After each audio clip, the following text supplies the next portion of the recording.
Do we need introductions? I mean, if we're formally starting, I guess we do, huh? I feel like we should do introductions Yes. every time, just because any podcast could be someone's first podcast. Okay, so welcome guys to the 6th Theory Crafting Roundtable podcast. I'm Artesians, the host, and I am joined by my wonderful guests, Azel, Jinx, Hello. Hello. Citri, Hi. Tenten, What's up? and Zajev. Hi, that is me. Unfortunately, our special guest this week, OkCode, I think he's overslept, or we've scheduled it a little tad too early for him. So maybe Code will sneak in later, but for now we'll be continuing without him since we're a little bit over. By a little bit, I mean we're 40 minutes over schedule. LOL. Okay. So again, just to reiterate, this is mostly a theory crafting podcast. We do like to have guests that offer quite a bit of different experience to the panel. Last week we did have a game designer, a professional game designer, and this week it'll just be the standard theory crafting stuff. Excitingly though, we do have a neat set of topics since miHoYo decided to reveal 2.3 to us this last Friday. So that's what we'll be going over for the most part, but we'll probably be jumping around quite a bit, as we always do. Okay, so did anyone else want to give a bigger introduction or anything like that before we get into it? I'll take that as a no. I'm good. Okay. I think that's good. Yes. Yeah. So the first thing, so on the Kaching mains, I think it's patch library. It has a list of everything that was kind of revealed. We can start here. First of all, we have these new raid-up banners, right? So Albedo and Eula will be running concurrently, meaning the same time, and then Arataki Itto and Gorou will be appearing in the second phase of patch 2.3. Yeah. Before we get into the units, I just want to say I really like how the system of the new 2-character banner. Oh, and absolutely. I think this is what the epitomized fate should have been like. This is what the weapon banner should have been like, where you can choose one raid up and you just go with it, and it shares pity. So if you have a change of heart, or you roll someone that suits one weapon better, you can change midway.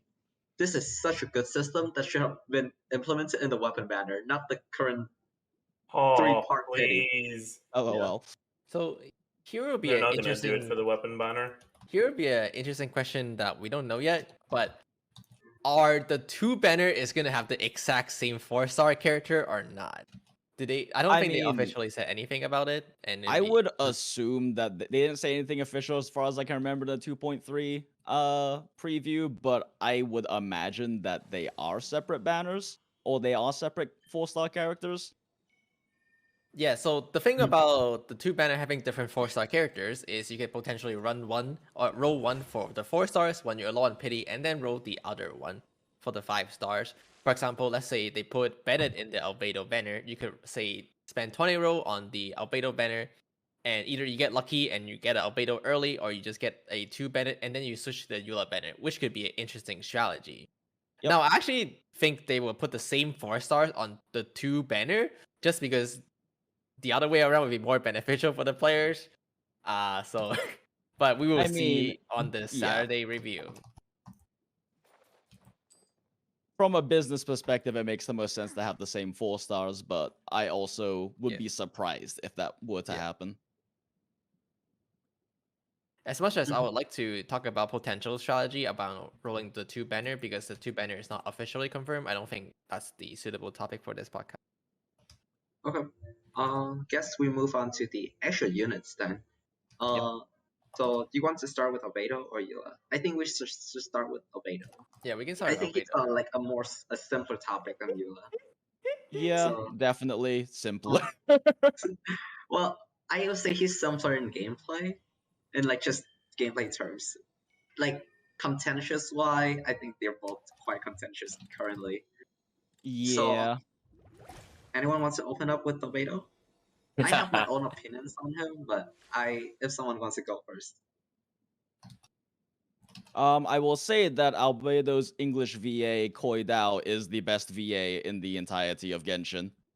Because if you've never seen his Twitter, he just shitposts the entire time, and if you were watching the 2.3 live stream, he was just shitposting the entire time. Very cool. Shit posting is good. Is Yeah. very good. Personally, I just made a video on Albedo yesterday, and I made a video on why Geo is not that good 2 days ago about that. My personal view on Albedo is that Albedo is not too good because of several issues. Number one being Geo as a reaction doesn't contribute to anything in the game. In The other fact, it just often being, hurts your reactions. Yeah, the other run Mhm. is because of Geo team is just not meta in the moment. And so therefore, Albedo is neither meta either. And the easiest way to visualize, the easiest way for me to visualize it is that, right now you only run Albedo with Zhongli as like a carry-on to proc the double Geo resonance. But as soon as you can ditch Albedo, you would ditch Albedo. And in that sense, you can say Albedo can easily be power crept by support in the future. And that's actually one of the topic I want to talk about later when we move on to Geo team. Yep. Since I think. Oh, go ahead. yeah, so since we know Itto is a Geo character, there might be some strategy with Albedo and Itto, but currently we do not know enough to say if Albedo is an actual good option or not, because you have to consider that he is a 5-star. And we Yeah. have a lot of solid 4-star quick swap characters or 4-star supports. And there may be, and it may not just be worth to just roll on Albedo for an Geo comp. Another thing I want to add up about Albedo is he is a very, very easy unit to build and a very yeah. easy unit to fit into your comms. And so that is one of the reasons why he's quite popular, even though Theorycrafter does not rate him very highly. Yeah. He provides, he doesn't, his burst provides EM, but there's not a lot of comms. There's actually no, I don't think there's any comms you'll actually run Albedo for the EM, because if you want EM, you just run Sucrose, or you run instructors. So realistically, Albedo only provides you with damage. It's a very straightforward approach with what Albedo gives you, and damage is the answer to most things in this game, but his damage doesn't have a high ceiling, and even though it's quite consistent, he's not worth a slot in a lot of comps. He can fit in a lot of comps, but I think there's hardly a comp he's the best at. That's what I would say. I think the main thing to keep in mind with Albedo is that what he provides is like not low investment per se, but like you can build him while you're building other units with just offset defense percent pieces. And he requires a 3-star weapon right now that everyone has. And so Unless they, he's, use them all for fuel. Yeah, but like it's easy to get most of his potential out. But Yeah, there's a very low floor. that his ceiling, right? His damage ceiling, the damage output he provides when fully invested, isn't that high. And in the past, that wasn't too much of a problem because it was honestly almost high enough to clear Abyss by himself. But with like the amount of HP that Abyss has gained over the past few months and over the past few patches, he's just his low ceiling isn't keeping up. And yeah, we're gonna get the set, which is gonna increase his damage by a decent amount. And we've also seen the right. They had like the event page with a sword that was there, so we can assume that there's going to be a sword. And since he's on banner, it might work on him. We're totally not talking about leaks here. We're only talking about speculations based on the official live stream. But it is very possible, at the very least, that there's that there's a sword that comes out that works with him, and it might be better than Harbinger of Dawn. And those things might be enough to push him over the edge, but right now we can't really say. The best way to describe Albedo for me is he's a peace of mind unit. It's very comfortable run. It's comfortable to just put him in and forget that you have to fill a slot with someone else that might be harder to play or harder to build. That's to me is his biggest strength. I just call him the flex tape of Genshin. Yep. He's pretty much. He's one of the most versatile units. I do think that, like, while it is true that his damage is quite low now in comparison to other supports, like, for example, Xingqiu deals more damage than him. I'm not really, like, Xiangling, of course, Beidou. One thing that should be, like, accounted for is, yes, he is getting a new sword. Yes, he is getting a new artifact set. Yes, he might be getting a new potential Geo support. We know Gorou does something for Geo. We don't know what. And, like, if you just combine all those three things together, I think that, like, even if each of them only do, like, 10, 20%, that's still quite a lot of improvement to Albedo when you combine them all together, which I think could make him much more of a viable unit. So while, like, judgments of Albedo right now based on his current, like, power level would probably be just, like, maybe don't roll, I think that could definitely change once we see exactly what Gorou does, how he can stack Husk, stuff like that. Yeah, I mean, that's for sure. I think because there's so many things that we can project will impact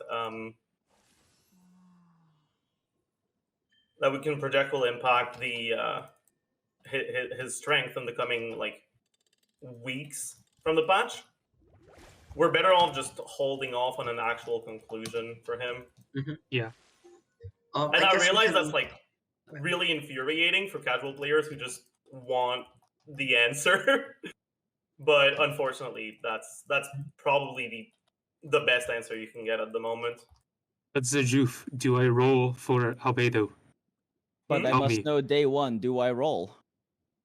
How we Mr. Zajuf? One of the, well, regardless, one of the biggest problem is by the time Albedo, or when Itto and Gorou come out who potentially have synergy with Albedo, because they're all Geo, the Albedo banner will be gone. But there's no way anyone, even the smartest person in the world, can answer if Albedo is going to work perfectly well with Itto and Gorou, simply because they just don't exist in the same timeline, right? So the question becomes, do you roll Albedo in anticipating that he will work really well with Itto? And I have to call out, this is a very dangerous move, and we have seen this happen in the past with a certain case, yes, that when you expect a support to work really well with a main DPS, it doesn't always happen. In fact, I was giving it some thought if, like, you know, what if we run, I think a lot of people have this idea of running like a 4 Geo team, like Itto, Gorou, Albedo, and Zhongli. And when I thought about it, it's like, if I were to replace one character, which character is the first one I'll replace? And I actually think it's Albedo that's the first one to get kicked out. Oh, I 100% agree with that. And I'm sure I do. Actually, kick out Zhongli first. That's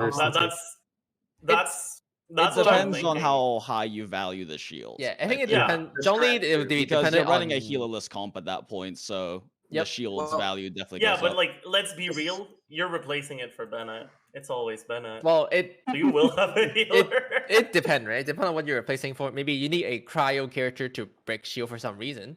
In that case, like, you could replace Zhongli for, like, Diona, but we don't know yet. And supposedly that you need the Zhongli shield, so your choices is between Gorou and Albedo. I would believe Albedo would be the first one that kicked out after that. So like if you want to keep both Itto and Zhongli in, which I imagine maybe a lot of people would like, then Albedo would be the first person after that to kick out. I imagine Gorou will have really good synergy with Itto, so that's why he's not the one. But we don't know that. Yeah, but we also assume that Beidou was going to work really well with Itto, and how did that work out for us? Yeah, if before Gorou doesn't work with Itto. Like, this is, like, well, I'm not going to beat a dead horse. This is why we don't engage with leaks. This is why we don't engage with, like, unreleased stuff.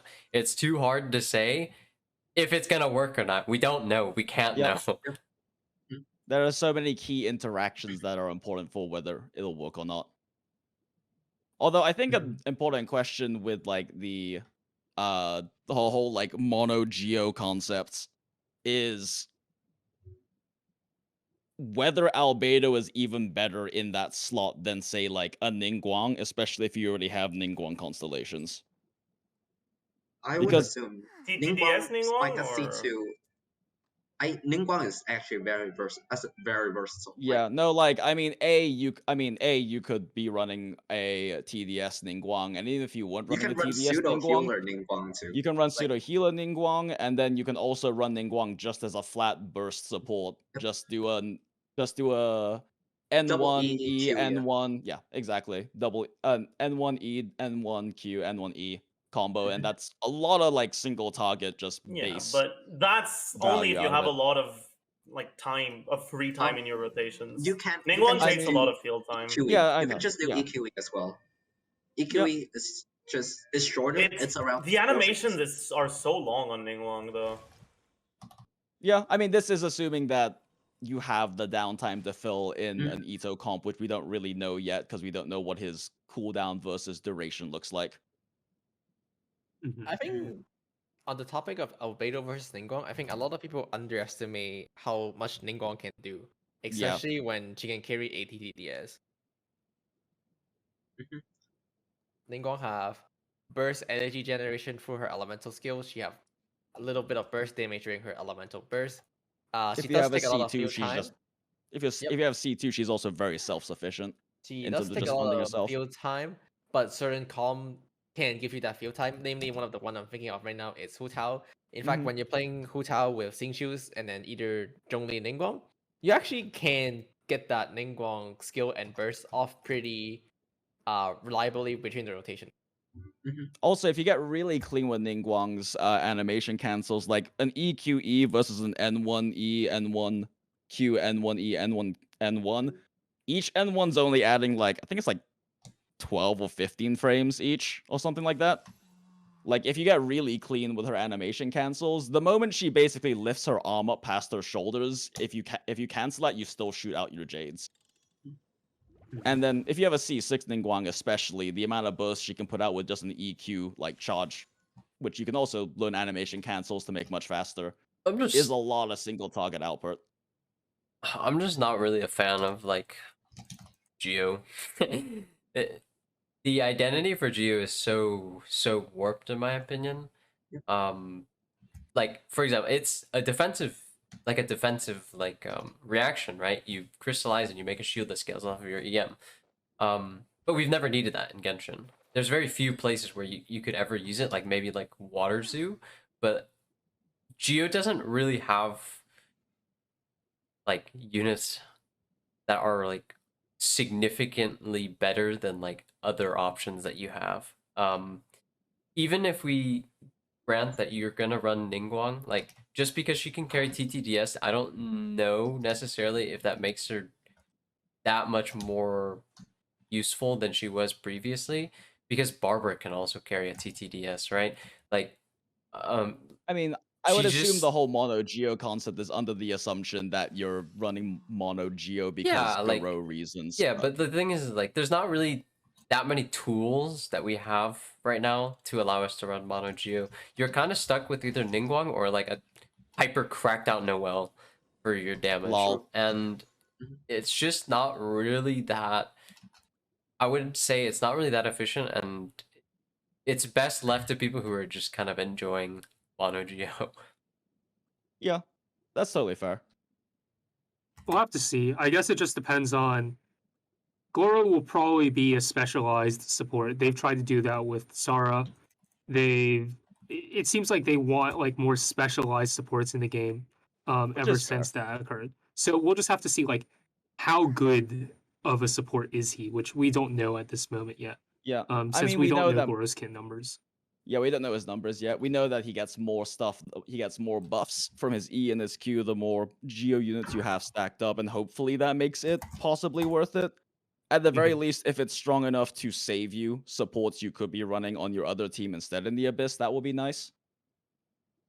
Because like we talk about, oh well, you can just replace Zhongli with Bennett, but it is valuable to be able to keep your Bennett on your other team unless you're running a Hu Tao team. Mhm. Saving a Bennett, I mean that's part of like Hu Tao's main appeal is the fact that she saves your Bennett for the other team. At least in my opinion. Yeah, fair. I guess we can move on to Eula then. Unless Yeah. anyone have anything else to say Oh about no. Albedo? Oh no. Okay. I think Oh, I no. think just like an important, I guess just an important thing to explicitly state with Albedo, because it's a thing that a lot of people who don't necessarily understand elemental gauge theory won't understand, is that yes, Albedo gives you EM, and yes, Sucrose is like the better EM buffer for your team, but a lot of people don't necessarily know that Albedo, because he's Geo, has anti-synergy with the fact that he gives EM. Because Geo, whenever you crystallize, it eats 0.5. I believe it's 0.5, right, of an elemental gauge. Basically, what can Depends happen on is... the gauge of your crystallized, but yeah, Okay, yeah. I think Albedo's is a 0.5, if I remember correctly. I believe so. Yeah. Yeah. It's been a long time since we did Albedo theory crafting. But basically what that means is, say you're running him with like a vape team, like you have like a Hu Tao Jingzhou or a Diluc Jingzhou or whatever. Because he's eating up hydro gauge, it's possible for you to miss vapes because of that. It's entirely just dependent on timing. It just depends on timing of when Jingzhou swords lands, whether you're getting like hydro application from him from being in melee range, the timing of like your animation cancels on Hu Tao or Diluc or whatever, and like the timing of Albedo's E-procs, but it is possible for him to eat reactions in any reaction-based teams, which kind of gives him natural anti-synergy with his EM buff. It's part of the same reason why when you run Zhongli in like a Hu Tao team, you specifically put Zhongli's pillar in Narnia so he doesn't hydro gauge and doesn't eat any like Hu Tao vaporizes. Is it actually that bad? Because Albedo should apply gauge after the damage has been dealt, right? So like if you have Xingqiu applying damage, you have Xingqiu applying like rain swords first or something. I think it's And then timing so, I don't dependent. know. That's why it's Because timing Yeah. dependent, because it can Because- happen right after you vaporize the Hydra with a pyro attack. Since it's Yeah, every I'm 2 really seconds. not sure. So... I've never tested it. Well, so like I ran back in the Abyss when we had like the two. I think it was the Albedo Abyss where he came out, where we Mhm. had like the two meta churls in 12. In 12 that you had to like a part of the difficulty. A part of what made it more difficult was trying to circumvent their shields because they ate so much time up. And ironically, it was the God You Abyss, and ironically, it was the Abyss where Albedo was actually weak in 12 because of the fact that his geo damage can't proc against shields because you have to deal damage for it. Mhm. But yeah, I was doing some testing with like running like a Diluc Jingzhou Albedo team trying to test him out as like an EM buffer, and just entirely depending on the timing of how I animation cancel on Diluc, sometimes I would lose vapes. There was even one instance where I actually had Pyro overtake Hydro because they didn't have a C6 Jingzhou. Interesting. So it is like it is very difficult to control, but it's just a reality with running any kind of geo, like consistent geo damage unit like a Zhongli pillar or an Albedo E, is just that you can eat reactions that way. It probably doesn't matter much for like a electro charge team, just because they tend to be proccing or have way more elemental gauge being applied than they can even proc anyway. But for a vaporize or melt team, it's a significant thing to keep in mind. I think we can move to Eula then. Yeah. Yeah. Okay. Well, so How Siphius can is I just- the guy writer for Eula and Kachimi, Yes. for reference. I'm technically the Eula expert, so I guess I'll open it. I'll just say it straight out that I would say that Eula expectations, a lot like people's expectations on Eula are very skewed. Oh, Just- 100%. well, I'm not calling names here, but I would say Eula mains are the most like sell out like community of like any character I've met. Like Eula is such a unit that's being so heavily advertised at so many different points of investment, from C6 to C0 to C1. and like with Serpent Spine, with her Pines, that opinions on her is so. Oh, did I? Did he die? I think Oh, no. Citri died. Citri Oh, no. dead. Oh no, he kind of one is the most important. I mean, Yeah, I also wrote the guide on it. Mhm. I mean, I can just finish it. Yeah, So could probably just finish the it. I mean, Go the on. idea is like the perception between like high investment Eula and then like the normal Eula, like like a 60-120 Eula, the chasm is like huge. It's humongous. It's also one of the more deceptive ones, because like the difference between like even just a C6 Eula versus a C0 Eula is insanely high, but it's not as apparent as other C6s. Like, yeah, Zhao C6 is insane when you have two targets, but you can see that it's being played differently, right? You see the dashes happening and everything, so you're like, okay, well, that's different from me just doing my plunge attacks. But C6 Eula just does much bigger number. much bigger number, and she's also like the perfect unit for like your clickbait. Oh my, like how high can I get my C6 R5 number up, and just the degree to which that can be so much higher for like a Leviathan versus a normal like C0 or few constellations. Eula is very insane. Yeah, I actually just finished writing the Before You Wish script for her, and I mean, Did I cut out again? yeah. The thing Yeah, is, Oh, like, he's Citri. Oh no. the thing, Eula mains got me. Yep. the thing about like Eula is like her damage is fine as well. Like, there's so many things that are wrong with Eula. Not specifically like her herself, but like how everything just kind of works around her. So first of all, like, yes, the expectation on Eula is super skewed. You're not going to be hitting like above like 180,000 per burst. And on top of that, even if you do hit like 150,000, you automatically think that she's doing good damage, regardless or not whether like Because single big Mhm. number. yeah, you like it feels Mhm. great to hit that number. So first of all, like to address it is one, she has gameplay problems that a lot of people don't really talk about. The clips that you see of Eula are probably resets of over and over, like people are resetting it over and over to get these like, hits. Even It's even not if they just aren't, that, even like, if they even, aren't like- necessarily doing like crit fishing, just trying to clear Abyss with Eula is generally resetting a lot more than other Mhm. characters. Like, Because even, like, every time just- your roll doesn't crit. Yeah, C0, like even C0 test runs that I do, like for the guy, and like test runs that like other people help me do. I've talked with them, I see them runs, they have to resets, and that like just in a normal standard runs, not Yep. speed runs, just to clear. You have Just to for reset regular because Abyss clearing. there's so many things that can just go wrong in the middle with Eula. Did they not group up when you were trying to do your combo? Did you stagger chain an enemy too hard and they got booped Or, like, away? yeah, Did the you AI not crit just on did your something ult? you don't Did you not crit expect. on your second ult? Yeah.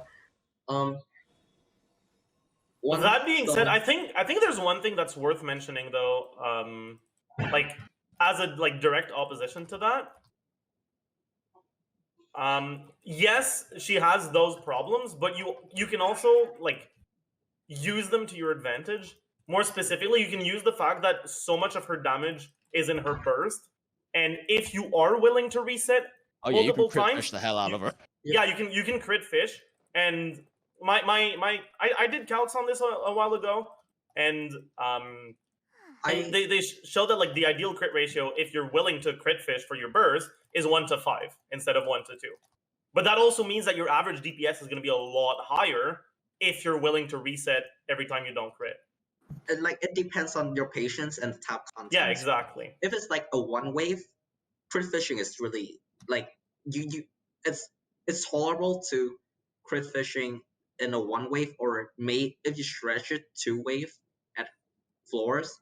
But if it gets to 3 waves, or like the enemy are spread out, I would not go with the crit fish at all. Yeah, if you need to do like multiple rotations, crit fishing with like even like 25% CR and trying to get 3 crits in a row is a pain in the ass. So, Mhm. So just like I know like it sounds like I'm shitting on Eula. I just want to get out that to set a realistic expectation for what people should get with Eula, because like when we started playing Eula, when we rolled for her, there was a lot of skewed expectations, and a lot of us feel disappointed or like even frustrated, like theorycrafting her. So it's important to set your expectations with her right. She has the damage. She absolutely has the damage for you to 36 star currently. Currently, you can 36 star all the content with her, assuming you also have a decent team on the other floor. But it's very frustrating, and you have to put a lot of effort to get there. Eula, the current abyss is quite tough for her as well, because Oh yeah. Eula they dodge main so much. issue Oh my is god. mobility.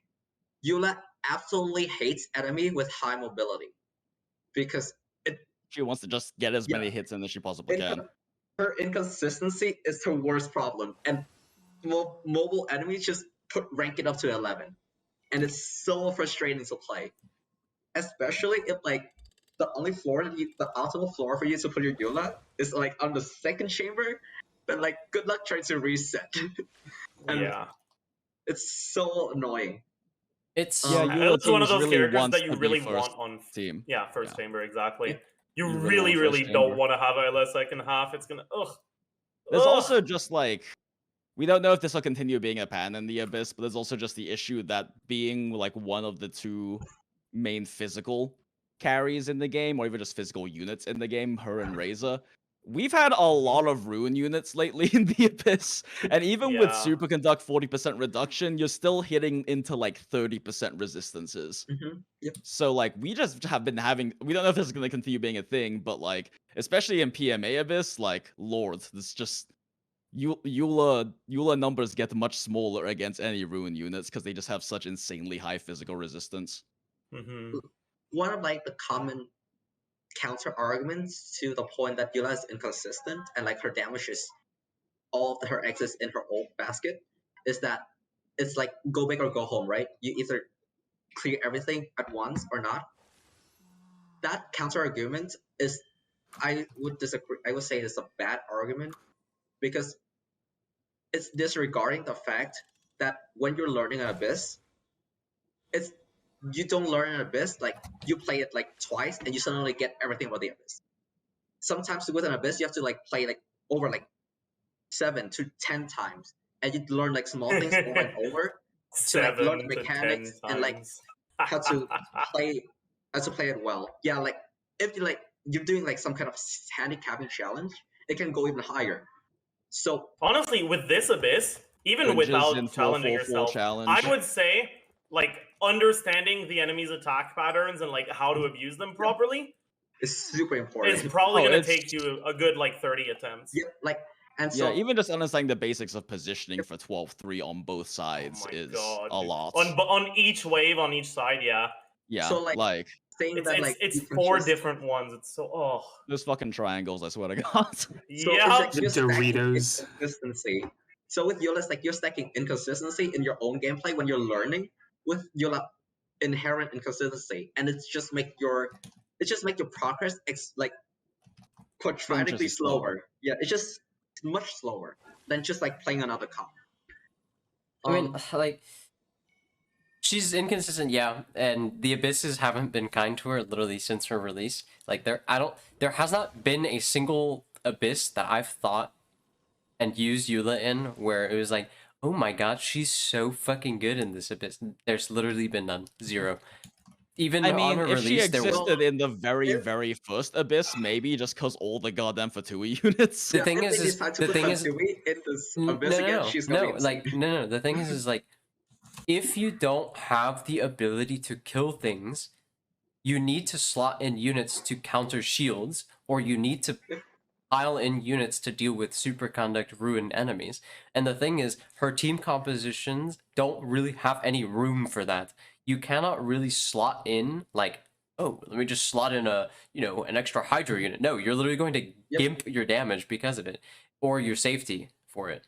You have to sacrifice. Yeah, you have to sacrifice something on her almost every single time you want to tech something in. that is kind of a big issue with Eula Eula in general Yeah, too. Is just that her comps are really strict. Like it's she easy needs to build a functional Eula comp, but it's hard Yeah. to build a good Eula comp. Yeah, it's like she requires another cryo battery minimum, a very good cryo battery, generally speaking, and she requires an electro unit for superconduct. Yeah, like the thing with There's Eula Not is that much room for her. There's not that much room in her comps because she, at bare minimum, needs a good trio, and oftentimes a lot of Eula comps end up wanting to run 2 cryo units just because you can't bat with one of them necessarily well Mhm. enough. Like Yeah, if you the- don't have the- a Sackbow Diona, you're kind of screwed on energy for her. Mhm. Mhm. But yeah, the thing with Eula is her comp, like they're not like inflexible in the sense that you need to have these certain units, and if you don't have them, you can't play Eula. Oh yeah, It's more you don't like the archetypes of her supports, right? You always need to have a cryo battery. You always really, really want to have a superconduct electro character. And like there's more than one unit that can fill those slots, but it's hard to like slot in a pyro character to counter a shield and things like that. yep. Like, And sorry, go ahead. just actually you go first. I think this is like an opposite point to like all the kind of negative on Eula. But Yeah, I was about to think say we should probably talk about some good things about Eula soon Yeah, too, so- so Yeah. people don't. So rest what on- I wanted to mention was, let's suppose you were to recommend someone to like, what kind of player would you recommend to pull for Eula? Now this would be an interesting question because it sounds like from what it sounds like, it's like, oh, you just don't So- pull for Eula, you know? Like Yeah, that's not true. Whales. So like, Whales pull for Whales, yep, her Whales is- constellations. Eula from 0 to C6 is like the biggest difference out of all the 5-star characters, I think. even It's Xiao, 2 times Oh, increase? significantly bigger than Xiao. huh? Because like Interesting. just her C6 like almost doubles her damage. But then her Eula C3 is like 20%. Her I'm pretty C2 sure is every useful for single. I'm pretty sure like all the top speedrun comps currently are doing some variation of Eula Raiden. I think it's the fastest speedrun variation. I mean, yeah, that Yeah, makes it's a lot of just sense. sense. nukes. Eula Yeah, C6 just with Raiden. double. Yeah, and like Xiao, I guess we're at the point now where like Ganyu, like quickscope Ganyu can't actually instantly wipe content anymore. Mm-hmm. But yeah, Xiao C6 does have situations where it's good. The thing is, those situations, there's really not that many. Because if there's like 3 enemies, and you're not hitting all the enemies with your E-spam, you're almost better off just plunge spamming anyways, Yep. even if you have C6. Oh, makes sense. And if there's one enemy, your C6 can't proc. So it's So- only when there's 2 enemies. And then it has to be enemies that you can dash through. So it's just, What kind of player would Like I it's- recommend Eula to? If we're gonna swing back to that, my personal answer is probably skip her. In my personal opinion, like I like Eula. I have Song of Broken Pines, but her artifact domain and like how she really works isn't really that fun. It's fun to see like really big numbers, but honestly, you're better off just like getting a pyro unit and just like using a Mona and like vaporizing something. I promise it'll be just as satisfying and it'll be way better to play. The thing, like, there is like if you have never played Eula before, you probably don't understand, but like resetting the abyss because your Q fails to crit or the enemy like ducks underneath you or jumps above you or they pop a shield before the Lightfall Sword procs, it is unbelievably frustrating to really play Eula. Like even if your Eula's invested enough to the point where you can one shot, Laughs and Monster Hunter It World takes- speed running. yeah, it takes a long time. And like even though like yeah, like Jing says, like Monster Hunter World like speedrunning, the thing with Eula is like there isn't really anything you can do to really like not miss. The 7 seconds after you cast your Q are uncontrollable. You cannot extend that time to pop it like whenever you want without swapping and losing a ton of damage. Thing is like you would love to be able to dash around as Eula and dodge things and continue stacking things, but you can't. If you don't stack up your Lightfall Sword like as fast as possible and the most efficient way possible, you just lose out on like a bunch of damage, and she really needs it because there's not Fischl and your Diona are not going to make up for the loss in damage for it. So, one thing I want to add on is Eula is the kind of unit where you have to play her yourself to learn that you hate her or you love her. She Yeah. has the. It's very hard for us to describe to you how frustrating or like how satisfying Eula is, because we have to play it for like weeks or like months on end to like experience both sides of the coin to tell you like what's like the worst part of her and the best part of her is. So Eula's a unit where if you ask opinions on her that is outside of just strictly numbers or strictly like technical try gameplay loop, it's very hard to get an answer that probably will satisfy you. You know, especially I have an idea for that. I think playing Eula in general is like playing the current floor 12-3 for like Just resetting units. constantly for RNG. Yeah, like if you get bad RNG, if you fuck up a little bit, you gotta reset. It is what it is. And If then you that play doesn't bother you Eula. too much, if that doesn't bother you too much, you can go for Eula. If that does bother you, you probably shouldn't. Yeah, so like I was gonna say, in terms of who should pull for Eula, because like at the end of the day, what we're talking about are her pitfalls of gameplay and the frustration of it. Mm-hmm. But she's not a weak character by any means. she's very She strong if she everything is lines up. like her comps are like top competitive DPS comps in Yeah. single like Like- in AoE, like- especially in AoE. So like And she also when she doesn't need does CC work, or If Bennett. everything lines up for you, Yeah. you're like it's like you record a Eula run that like everything lines up. It actually looks like you're a whale. You just clear so Yep. insanely smooth. you can claim But so everything insanely has to. fast. But everything has to line up. So And- like if you are okay, like I like what all of you are saying, I think the absolute base is you have to be okay with that to want to Mhm. pull for Yep. Eula, period. But if you are okay with that, she does come with a lot of benefits. Not only is she a top comp, similar to like Ganyu and Xiao, she lets if you're running a pyro, if you're running a vape team on the other side, which 90% of players probably are, let's be real. It lets you save Zhangling and Zhangling and Bennett and Jingqiu and Sucrose or Kazu or whatever else for like your other team. Mhm. She basically has almost no units in common with a lot of other top DPS character or DPS teams you might have, especially if you're running a vape team on one side of any variation.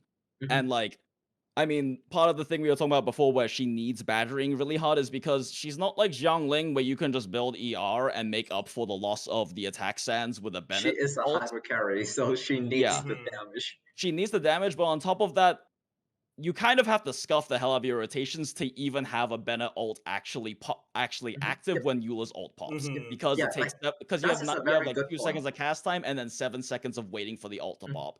You Yeah. basically have to like apply. You basically have to apply your superconduct early and then switch to Bennett and then immediately Eula ult and do your full combo in Mhm. order for you to actually be able to get the Bennett ult on your Eula ult. So generally speaking, she doesn't really want to run with Bennett, especially because she generally runs Dion as a healer anyway.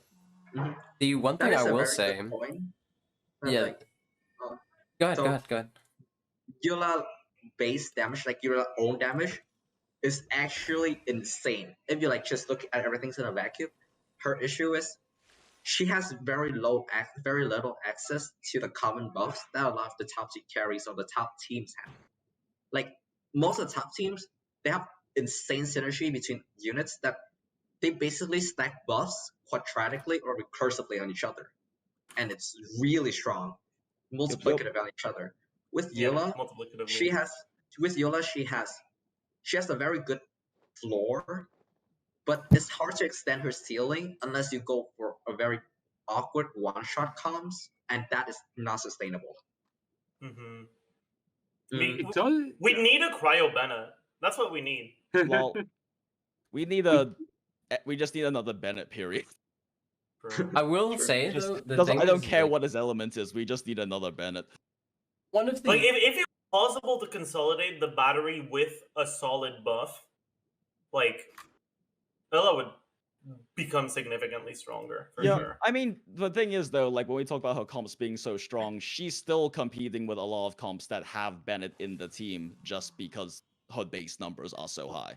It depends on what you mean by competing. It depends on the situation, but yeah. Oh yeah. I mean, depends on the situation. Every Right. comp has strong and weak situations, but when things line up with Eula, like So the one thing I liked about Eula when I was testing her when she came out and I was doing a lot of comp testing and whatnot with her was the fact that I got to keep Bennett and Jingcho for my other team, so the other team just like wiped their half of the floor so Yeah, easily. she's a lot like Shao in that Yeah, matter. exactly. Uh-huh. And Ganyu like that too.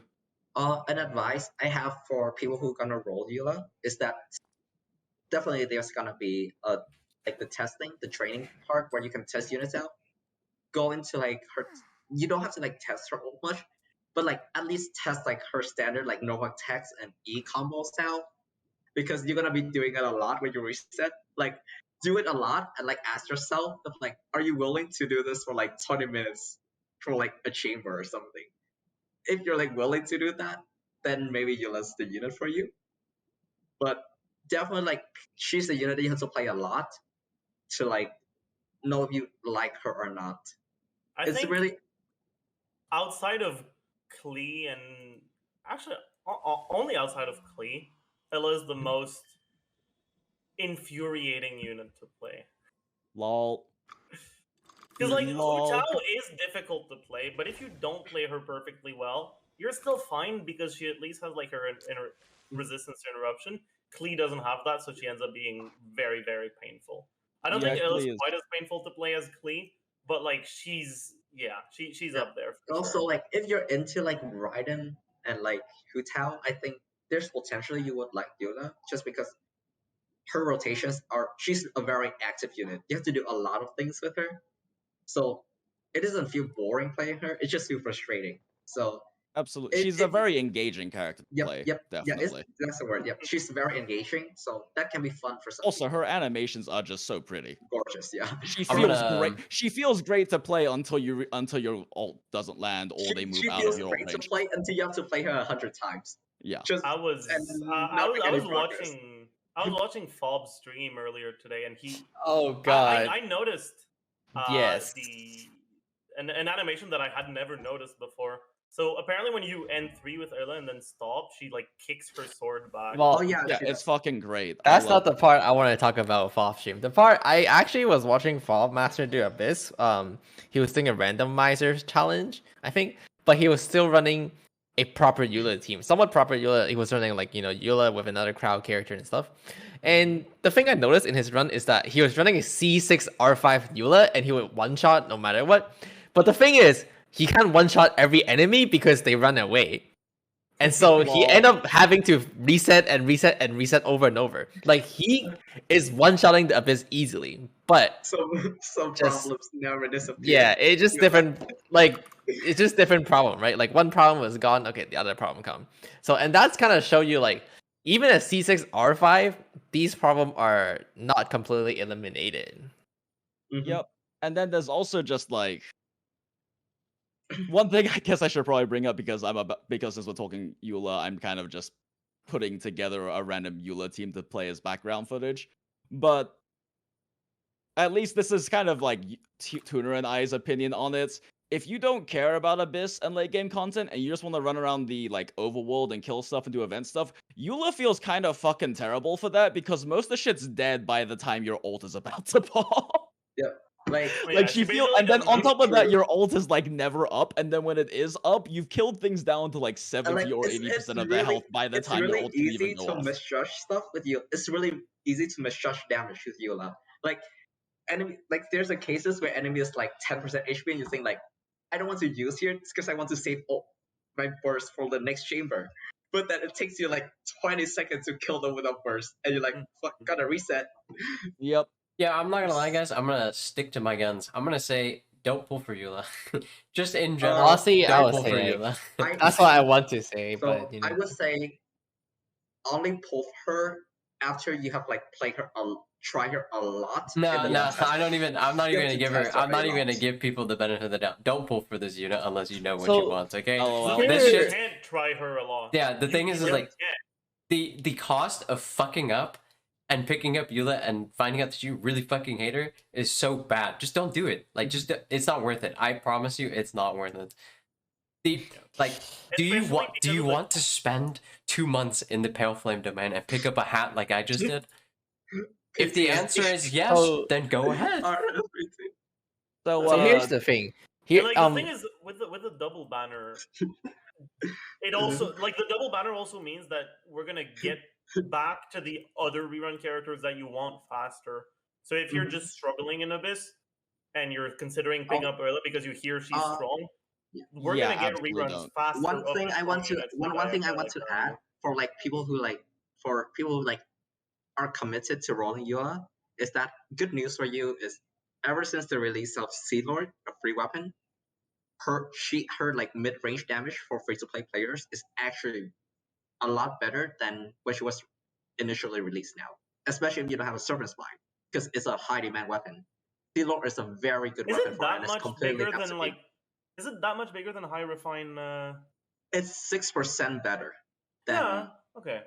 it's Very 6% is Okay. quite a lot, yeah. So there was a point I wanted to address, and the reason why I feel like some people are so confused on why you don't pull on Eula, and the biggest thing is just Eula doesn't really outshine other character at way. So what I mean is like, okay, when we talked about this earlier, our teaching talked about this earlier, but there's not a single particular Abyss where you say, wow, Eula would be so good in here. So in the past, when we have the PMA Abyss and we have Maku Genki, you could say, wow, Hu Tao would be really good here because Hu Tao has so much single target damage.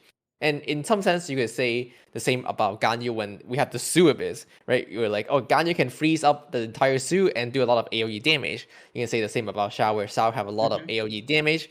There is just not a particular scenario where you would say, wow, Eula is so good here. So the thing is, because previously I recommend that even I know Xiangling versus Hu Tao was like Xiangling versus Hu Tao is like a big topic, but there's still reason to roll for Hu Tao just for those scenarios where Hu Tao is better than Xiangling. But the thing about Eula is just so hard to find those scenarios if they even exist at all. A lot of people like to think bosses is where Eula outshine other characters, and that's actually no longer true with the Inazuma patch because all the Inazuma patches have HP phase lock. So the Mako Genki have 2 phases. That means your nuke cannot you cannot hit your entire nuke damage since you're not allowed to do more damage in the HP threshold. The PMA have 3 phases when you consider the beginning, the minion phase, and then the after minion phase. You have the Hydro and the Cryo Cube, which you just cannot get stacks on. To some extent, you can say the latest boss, which is not in the Abyss, but Last Sinora, you just straight up cannot use Eula in Last Sinora because she have a damage cap. And so just imagine that, but in somewhat similar vein. There's a clip on KQM somewhere of me trying to use Eula on fucking on the dragon. What's his name? Dvalin. Yes. Oh my. Okay, if you want to know why I hate Eula so much nowadays, there's a clip on KQM of me trying to kill Dvalin with Eula.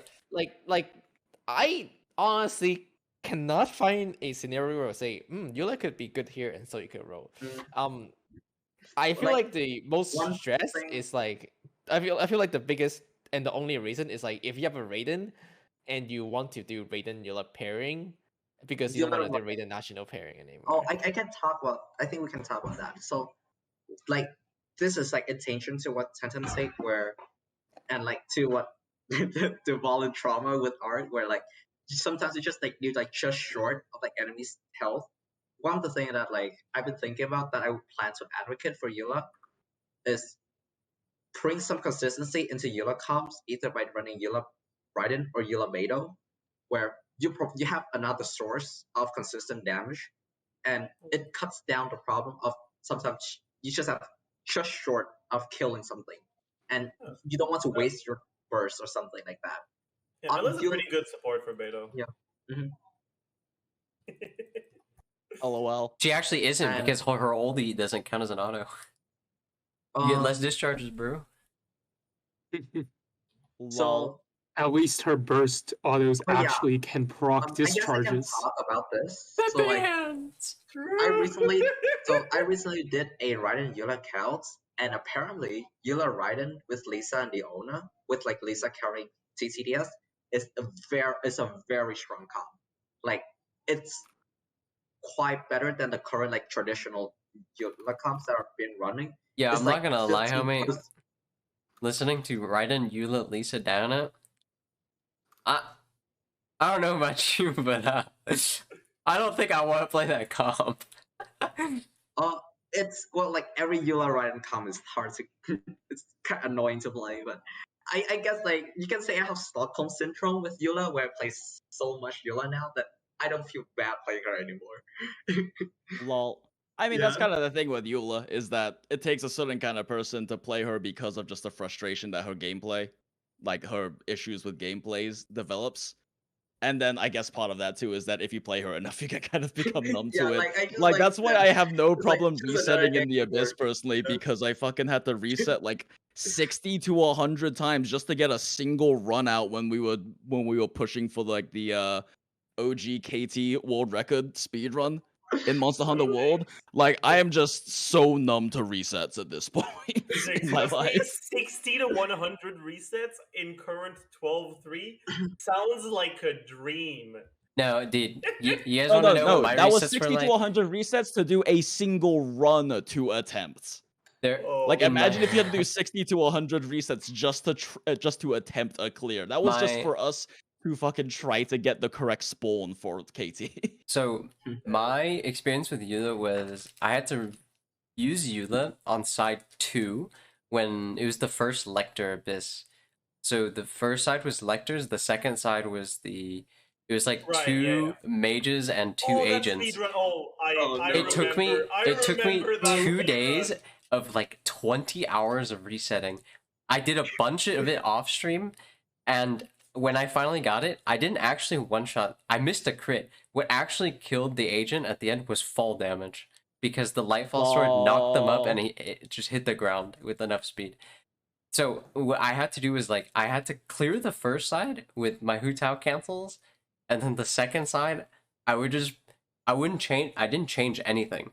I did the exact same thing every single time. I just had to get lucky with the crit. The enemies had to walk towards me, and everything just had to be hit by the Lightfall Sword. That's it. Yeah, like Eula on Second Chamber is a nightmare I don't want to subject people to. Eula on Second Lol. Chamber is terrible. Like every single time I put Eula on Second Chamber, if it's in 12, it's just a bad experience. Even if it's an easy floor, like by like theory crafting standards, it still feels bad. I think like Does he have my to- favorite thing about Eula though in the overworld, yeah, usually not using her burst kind of sucks balls. But honestly, there's something like cathartic, just like whacking things for like 13Ks pretty Yeah. easily. Oh yeah, she's She's fun in overworld. Yeah, She's very fun. Physical unit. Overworld is like pretty vibing. You know, it's nice. You're just it's kind of comfy. chilling, yeah. There's Yeah. nothing too fancy. I don't have to like switch units to set a vaporize or anything. I just whack things and they And die. there's just really mash not M1. that many units that actually work like that, right? Like Kutsing can work like that, Child can work like that. Hu Tao kind of can't, because you like at some point her HP is just gonna go down enough, and you're just gonna be like, oh, I gotta heal. Razor Right. works like My that. boy Razor. Works like Razor. that, yeah. I am a Razor main. Our representation has finally come. Lol. Well, I think we can close out on Eula because we still have the 2 artifacts to go through. Yeah. Oh yeah. Oh, actually, there is one last thing I want to say about Eula. Eula can feel very good for people who are bad at the game if they cannot play their other units well, I think. Because, like, here's the thing, right? For, let's say, Ayaka. In order to get Ayaka to play well, you have to have her burst up pretty frequently, which means that you want to be battering her correctly. For Xiangling, you want to be battering her with Bennett, or you like want to be snapshotting buffs onto her. A lot of these units have very specific requirements that you have to meet in order for their teams to play very well. Yeah, and it's not However, that it's you, like, difficult. It's yeah. just that you have to know that you gotta do it. Yeah. With Eula, it's just you just refining one unit mechanics. You just Yeah, have to play Eula well. you just get really good at like the mechanics of this one unit. Or like you just like cast your burst, you whack things, it explodes, it does damage. And while like maybe, yeah, true, other units might play better, other units might do more damage, or do comparable damage if you're playing them correctly. You don't need to do that. Or you do need to like play her correctly. You still do have to do battering and all that. But she still like does a significant amount of damage just whacking things and then just Yeah. casting a burst every so often, which It's one of the can make it advantages feel that okay. like it's one of the things that makes a lot of people like Diluc as well so much is that Diluc's N4 combo has some pretty decent MVS. And you even if you're like bad at managing stuff, you can just mash M1 on things and laugh at how hard your drunk dad baseball swing N4 does on someone just beating on them. Alright. Okay. Okay. By the way, I forgot about this, but someone from the last there was like a really top high voted comment from the last podcast that wanted us to talk about Electro. Oh, Oh Electro's boy. fine. Oh Elect- boy. I'm pretty sure we talked about this so- before on the podcast. We did, but not. I don't think it's on the podcast. I don't think I got the full context of that. Like, what's the comment about? So I pinned it a comment. So, oh, this is perfect timing for the next podcast. Can you do one? Does Electro need a buff? I think there is a lot of varying opinion here, as Theorycrafter think the reaction are fine as the way, while the casual crowd think that Electro needs some kind of adjustment.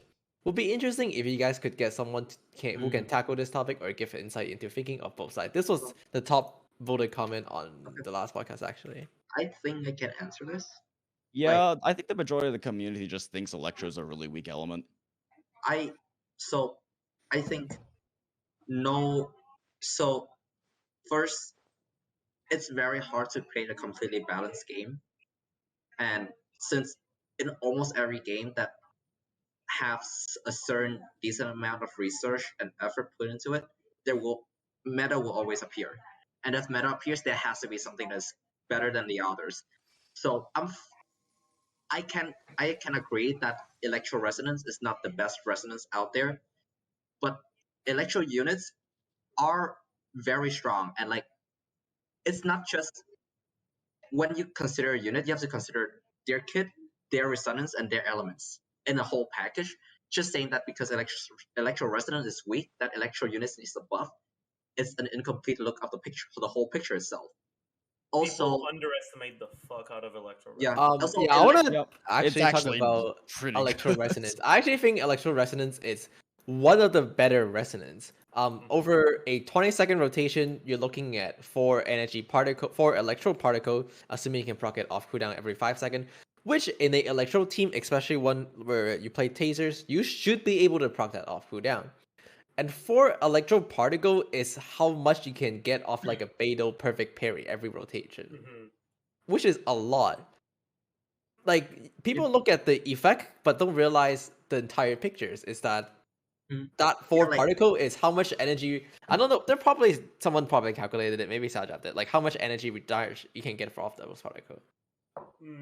I mean, it's what 4 energy particles, which is 4 energy 12 particle. energy with no ER. Yeah. Do you guys know that realistically, you're probably C2 gonna have like Diluc 130. is bugged? So Oh, one like an interesting thing I think that like kind of affects people's perception of Electro is Electro units.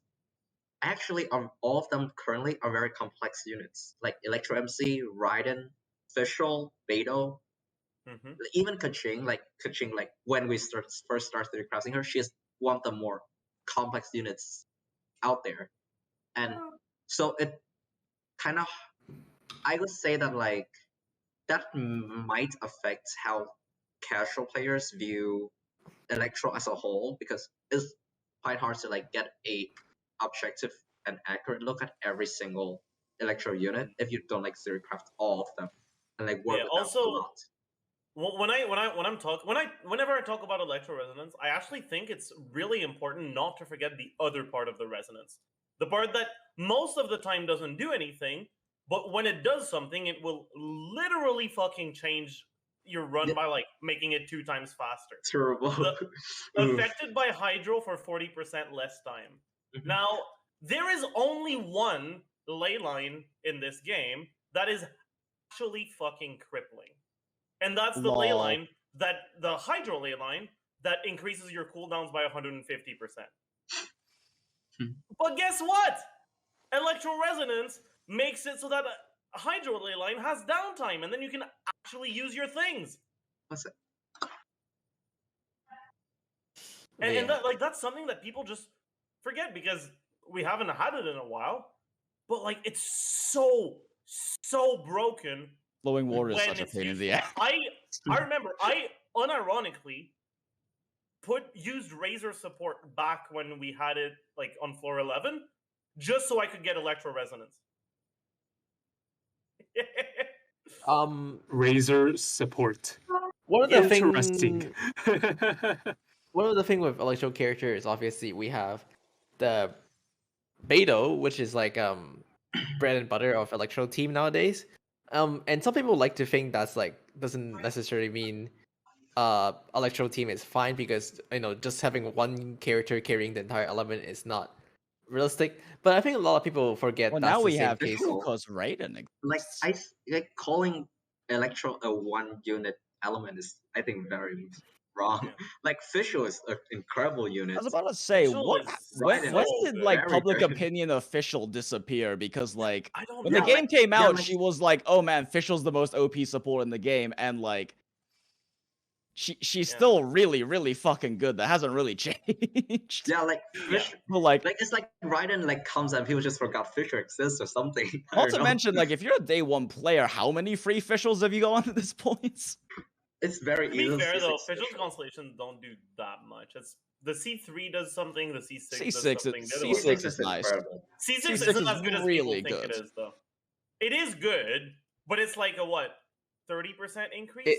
It's In fall FPS? off Depends, I think. pretty It's hard. 30% per order. It falls really hard with investment because it's scale with what's the because it's scale a- of? it's It flat has a MV. cost. Yeah, it's flat. So It's a flat if your 30% MV talents per are all hit. at 1, it's a greater percentage. I think the thing though, C6 Fischl it depends like if you can maintain aura, Electro aura without Yeah, I was about to C6. say it's a lot Yeah, of it extra helps with the aura. aura. Yeah, Yeah, because so if you yeah. someone's asking if 30% isn't a lot. It is a lot, but the thing is, people often seem to think that, oh, I don't have C6, it's not worth playing Fischl. Like to that extent, No. they think C6 is that Like, important. Oh, yeah, Fischl no, is it's not like a good that. unit of at C0 already. She's Mhm. very sufficient. Yeah, like her C6 is good, but it's not as good as a lot of people. I mean, to give an idea of how like low a 30% MV or motion value is, I have a Lisa on my team right now who has a level 1 normal attack, and her first NA, her N1 is 39.6%.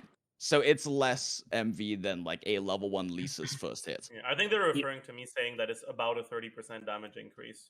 Oh, and you're talking about damage Yeah. increase. Gotcha.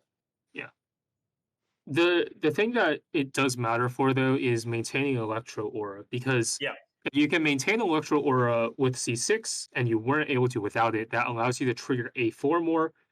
The more times you trigger A4, that's just more free damage. So Yep. it's not just the 30% motion value that you're getting from the C6, it's also the A4 that you're getting, which can also hit multiple targets, has like only a 0.5 second cooldown. It's pretty nice. It's a lot of damage. Yep. Mhm. And I think a lot of people also probably, if they weren't ever really listening to theory crafting back when like Fischl was actually being theory crafted in the early days, a lot of people probably don't realize that because of ICD, Fischl doesn't apply Electro every time Oz hits. It's 4 hits. Yeah, She's- it's 1, she's 4, pretty- and 7, isn't it? Yep. Stop! 1, Stop! 4, You're and gonna 7. trigger me. Stop! You're gonna trigger me. Oh my god! I remember that when As that was the like the early. as the founder of era. ICD, I command you to cease. Lol. As the Isn't founder of Fischl ICD. different, though? No founder Isn't- of ICD. Yeah, It is Fischl has different different. It is identity from different. every other character. Yeah, Yes. Fischl's like literally the only character that doesn't follow the same ICD rules as Yeah. as the other ones. Yeah, it's something different. But regardless, the point is you get, what is it, 4 Electro applications over 10 seconds or something? Or was it 3? I forget. No idea. Oh, It's no it's less than people think. Yeah, it's a lot Um, less than people yeah. think, so it is fairly hard for her to maintain Electro Aura in a lot of situations. Especially Yeah. if you're trying to do something like an overload team or something. Yep. I think- But once you add in A4, once you add in C6, that's a lot more electro application, which Yup. is very nice. But yeah, I don't think there's any problem with Electro at all, especially given that Raiden is the newly released Electro character. I think like Mhm. Electro is I completely think- fine. I think the just biggest think that, issue like, with Electro. rating elements instead of rating units, it's just a wrong way to approach things. Like, it's who like I don't know, like except for Shio, I don't think there's any comms that like you just run one single element, you know. So like, why do you Okay, care wait, about hold on. like Geo's one shit though. element? Okay, hold on. Oh, Let's they're Geo, quite Carl. wrong. Whoa, you Shio can't is say dead, that. Yes. hold on. I think rating characters based on their element is bad, but Geo's pretty shit. Okay, it is pretty hard to surmount the hill that is being Yeah, Geo so in I- Genshin Impact right Yeah, now. that's what I say, except for Shio, but like, Okay, You should maybe we're gonna compare regret these units, words like, after the I will- patch Okay. drops. I But actually I have something to say about this. I was reading the comments of Tenten's Geo video because I hate myself and I read comments. Lol. And and I saw someone saying that like Geo isn't worse than Electro because and this is paraphrasing, but the main idea was like sure, Crystallize doesn't do that much, but neither do the Electro reactions, which is very wrong. like, I you literally directly okay, transform look. damage I from- literally made sure to talk about the electro reaction in that same video. The Electro reactions, they're really not as bad as people think they are. Literally, the reason that Overvape Raiden is good is because of reaction. Yeah. Yes, It's I because The of how reason- much damage Overload is making up in the comp. Yeah, and the reason why Raiden Hypercarry isn't a completely dogshit team is because Kazuha's Overloads. overloads are doing like half the damage. Yeah, And well, you have, so like this. chain It's funny you mentioned electrocharges. Kazuha because I feel like the same issue with the whole like damage Kazuha versus EM Kazuha issue is the same issue with like why people think Electro or like Electros. transformative reactions are bad is because of the fact that it's a lot of really small numbers that Yeah. It's hard to, that like, aren't as see. big Yeah. and they're physically smaller than other Mhm. numbers that pop up. And Yeah, then 'cause crits also are all bigger. the special effects and everything like that. Yeah. It's very hard for people who don't actually like either slow down footage or have incredibly good kinetic vision to actually register that these numbers are doing anything at all. Mhm. And so they, as far as people are concerned, that the damage from your reactions don't exist. Mhm. And so they think electro reactions are shit because they don't realize how many overloads or how many electro charges and how much damage that's actually contributing to your Another damage. Yep. and so Terrapin gamers wear. another thing is like, I feel like whenever people bring up elements, it's always in the context of like a specific unit, which then like I just usually ask them, are you like asking for the elements to be buffed, or are you asking for the units to be buffed? Because Mhm. then like it's a very different question. Because if you buff an element, you're affecting not just that single element, you're affecting every comp that potentially can use that element. And it's like it's a multi-variable problem that goes far beyond if a resonance is weak or a reaction is weak. Is something that requires like a conversation that's longer than what we're having right now. And, like, Actually, I just actually realized it's say. the same reason a lot of people don't like. It seems like the majority of the like the majority of like the Genshin crowd who aren't really into seeing don't realize that Beidou's cracked as fuck. Yeah, because Because, it's a bunch of small numbers. It's a bunch of small numbers. It's a bunch of small numbers Yeah. popping up really fast with all these special effects going around, and on top of that, you've got like. On top of that, you don't realize that with C2 it bounces 5 goddamn times. Yeah, like just look at like what happened when like people say that like transformers reaction was bad, and then like the EM scaling got buffed. Like the meta just like changed so much. Like Why do you think every one of my anime characters is level 90? yeah, like the meta just like changed so much. So like Yeah, guys, People have to transformatives need a realize that, like, buff. people have to realize that like buffing like just like one small part, but like something that's like so interconnected, such as an element, is something that needs to be put a lot of consideration in, because it can shapes up like how the game works, how we rate units like by a lot. So Dude, speaking of Beidou being underrated, I swear I'll bring up that video so bad, dude. I don't know what to label that video. I don't understand video. I wish we can show it on the podcast, but that's like obviously for the people who are probably only listening for the audios, they cannot see it. But there's this really incredible video that someone made, Incredible. and it's you don't think it's incredible? Wow. Wait, what video is it? have you not seen it, Sadra? You probably enjoyed it a Where? lot. Where's the video? Where? What, I can link it to you after because I don't think. I mean, I don't know what you're talking about, so maybe Oh, I've is seen it it. Maybe is I it the haven't. one you? Is it the one like the one about that anime girl? It's the one. ranting Is the about anime PC? girl going? I don't understand. Yeah, I don't understand. Yeah, that shit oh is so my, good. Oh yeah. You just reminded me. I need to post that Wait, shit to doesn't she? Twitter. 'cause Isn't she holy also the crap. voice actor for like Ayaka? Yeah, Or maybe no. Yeah. I think someone Or told maybe it me. was I someone think else. it's. Yeah. I'm pretty sure it's Ayaka's voice actor. Ayaka is Yeah. Ayami's salary. Ayama's. And that video is funny because it's true. Like the difference. Beidou is just like I can't believe Beidou is still underrated. I'll be honest. I actually cannot believe Beidou is still underrated. Maybe I actually need to make a Beidou don't know, video. like, I why? mean, I feel like most people probably still think that Beidou's main value comes from her parry because it's the big Yeah. number in her case. Mm-hmm. Which is like what on a proper think- Beidou comp per parry, even if you perfect parry it every time, is like before- what, fucking Yo, 50% if for before damage people or think something. before people think Beidou sucks because she doesn't work with Raiden. Jeez, Lol. I actually think that the biggest reason why people think Beidou sucks is because they see 80 and they think, wait, that's way too much. How do I even get 80 energy? Beidou Beidou sucks. doesn't feel like an 80 cost energy unit. I'll Yeah, just she say really that. doesn't. Yeah. She feels like a 60. Because it's Electro, and then Electro generates a fuck ton of energy because Fischl generates a lot of energy. Right. Beidou's parry generates 4 energy when you get a perfect parry. You guys know what else generate energy? Electro resonance. Electro resonance. Yep. Man, it's almost like Jing Cho is in the Taser team for a reason. Man, it's almost as if Electro was designed around generating energy. Who would have been able to tell from Electro MC generating energy to any character and Raiden generating energy from to every character? Who would have been able to tell that Electro's like element identity is energy generation, and for that reason, an 80 cost energy for an Electro unit really isn't that big of a deal? I actually Who could have think seen that one coming? I actually think that Electro is fairly well designed. I agree. I would say I that. agree. I so think like, Electro is the most unique one. I Like, would so- agree from a numbers standpoint, it is the most well designed in like in a what's the word I'm thinking of here?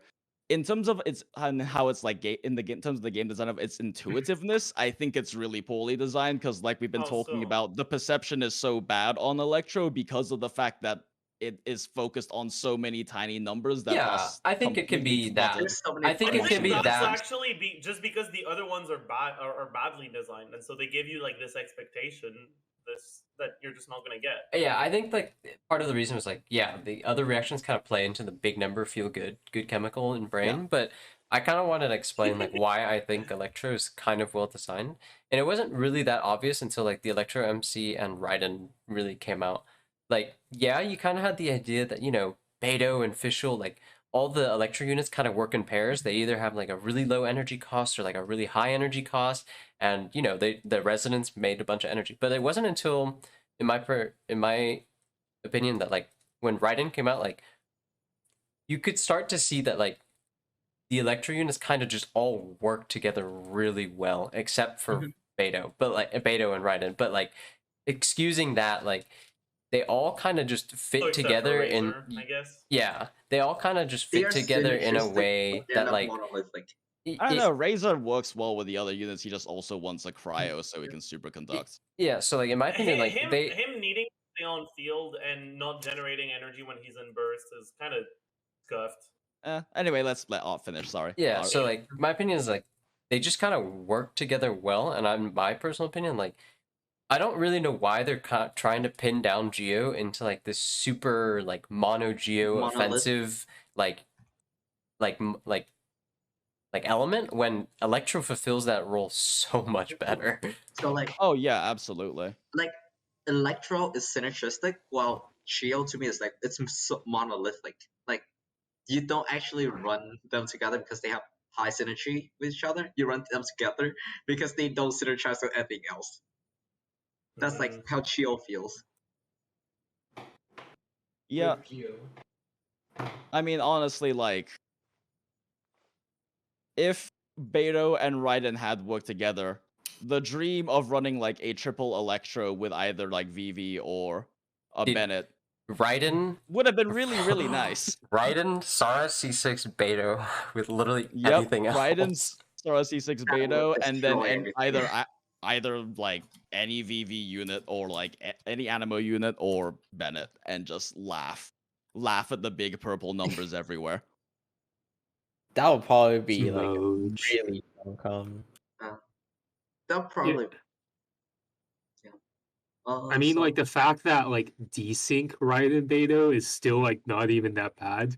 It's pretty Is it good. not? So like kind of shows. this is like an entire tangent we probably can't go on Yeah. right now, but like what's it? Vi was DMing me about like this sheets that is showing that there is a Beidou Raiden comp that is her best comp numerically, and I still haven't had a chance to take a look at the sheet, and I think that fixing some stuff up about it. Is that Yeah, crazy? it's good. It's going to be changed. Also, Yeah. I don't know. I think that the rotation's kind of way too dank. Yeah, I But, mean, like, fair. yeah. The rotation is super dank, but Mhm. I just honestly haven't had a chance to look at the numbers yet. But I guess I'm curious if any of you have heard anything much about it. I haven't looked into it that much. I have I'll seen it. probably though. verify. Yeah, I'll probably verify some of the numbers in there just because I finished making a like team damage calculator in Excel a couple Ooh. days back. I think Issue is the calculator like crashes people's computers because it's so big. Oh no! So it'll take me a bit to verify stuff. Oh so. no! I think the general consensus was from Zonto was that it's just a little way too dank. Like I think he mathematically figured out, yeah, it's pretty strong, like desynced Beidou and Raiden, but for the average player or even like the more mechanically inclined players, it didn't seem worth the trouble. I mean, fair. All right. Anyway, yeah, Electro good element. Electro good element. Okay. Electro good elements, especially because the design philosophy for Electro definitely seems to be they just have very good base value. Mhm. Yep. Like, if y'all don't think Electro good, try out TF Kazuha. At some point, it is so fun to play. Yeah. I did a run like I think 1 or 2 abysses ago with. I mean, it wasn't TF Kazuha, but it was like for my 4 characters. It was Venti, Kazuha, Fischl, and Barbara. No artifacts on any characters. Level 1 dual blade or like the equivalent weapon of dual blade for every character. I still cleared in like a minute 30 seconds. Like it's just how strong these electrocharge chain reaction comps are. People who are Easy calling win. for these transformative buffs don't understand.